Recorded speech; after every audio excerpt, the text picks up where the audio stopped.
बुद्धा और भिखारी Gautam Buddha moral stories in Hindi. एक बार एक भिखारी अपने जीवन से परेशान हो चुका था क्योंकि उसे अपने जीवन को चलाने के लिए भीख मांगना पड़ता था। उसे हर एक चीज के लिए भीख मांगना पड़ता था। इसी बात को लेकर वह दुखी रहता और दिन भर यही सोचता कि उसकी जीवन में बदलाव कैसे आएगा। ये सोचकर वह निराश हो जाता। वो हर दिन देखता कि बहुत सारे लोग निराश होकर आंखों में आंसू लिए लोग और विभिन्न चिंताओं से परेशान लोग गौतम बुद्ध की तरफ जाते और वापस लौटते समय वे लोग बहुत ही खुश होते थे।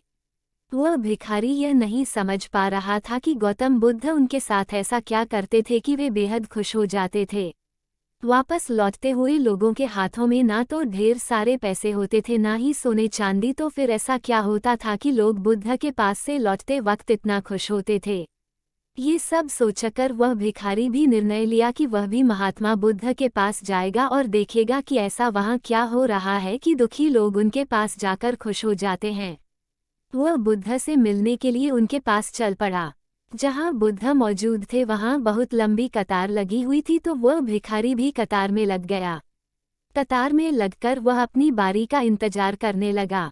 देखते ही देखते उसकी बारी आई और उसने बुद्ध से कहा, बुद्ध, मैं बहुत ही गरीब हूँ, मेरे पास कुछ भी नहीं है, मुझे अपना जीवन चलाने के लिए भी दूसरों से भीख मांगनी पड़ती है। अब आप ही बताइए कि मैं अपने जीवन को कैसे बेहतर कर सकूं। ये सब सुनकर बुद्ध ने कहा, तुम गरीब नहीं हो, तुम्हें ऐसा लगता है क्योंकि आज तक कभी तुमने किसी के लिए कुछ भी नहीं किया, न ही तुमने कभी किसी को दान दिया, न ही तुमने दूसरों के लिए कुछ किया। ये सब सुनकर भिखारी के मन में एक आशंका जाग उठी। अपनी आशंका को दूर करने के लिए भिखारी ने पूछा, मैं तो एक भिखारी हूँ, मैं लोगों को दान कैसे दे सकता हूँ और कैसे लोगों की सहायता कर सकता हूँ। मुझे तो खुद अपना जीवन चलाने के लिए दूसरों से मांगना पड़ता है। ये सब सुनने के बाद गौतम बुद्ध थोड़ी देर चुप रहे और फिर उसे बोले, तुम्हारे पास हाथ है जिससे तुम लोगों की सेवा में लगा सकते हो और दूसरों का भला कर सकते हो। इसके अलावा तुम्हारे पास मुंह है जिससे तुम लोगों से अच्छी अच्छी बातें कर सकते हो और दूसरों का हौसला बढ़ा सकते हो। ये सब करके भी तुम दूसरों की सहायता कर सकते हो।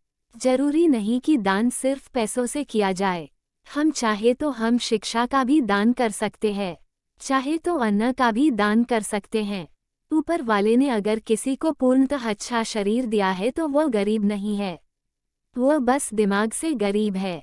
उसे इस विचार से हटकर दूसरों की सेवा में लगाना चाहिए। बुद्ध की यह सब बातें सुन लेने के बाद वह भिखारी बहुत ही ज्यादा खुश हो गया और उसका मन अब संतुष्ट था। मोरल ऑफ द स्टोरी, हम सब इस बात की चिंता में समय बर्बाद करते हैं कि हम गरीब हैं, लेकिन ये सत्य नहीं है। सत्य तो यह है कि जब तक हमारा शरीर पूरी तरह से बेहतर है तो हम उसका उपयोग करके आगे बढ़ सकते हैं और खुद के जीवन को बेहतर बना सकते हैं। अगर कोई व्यक्ति सिर्फ अपने गरीबी पर ध्यान दे और उसे बदलने की कोशिश ना करे तो वह मूर्ख है। इसके अलावा हमें इस कहानी से ये भी सीख मिलती है कि दान सिर्फ धन का ही नहीं, शिक्षा, भोजन, अच्छे विचार आदि का भी किया जाना जरूरी है।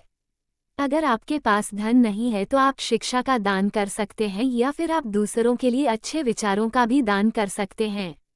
इससे समाज बेहतर होता है।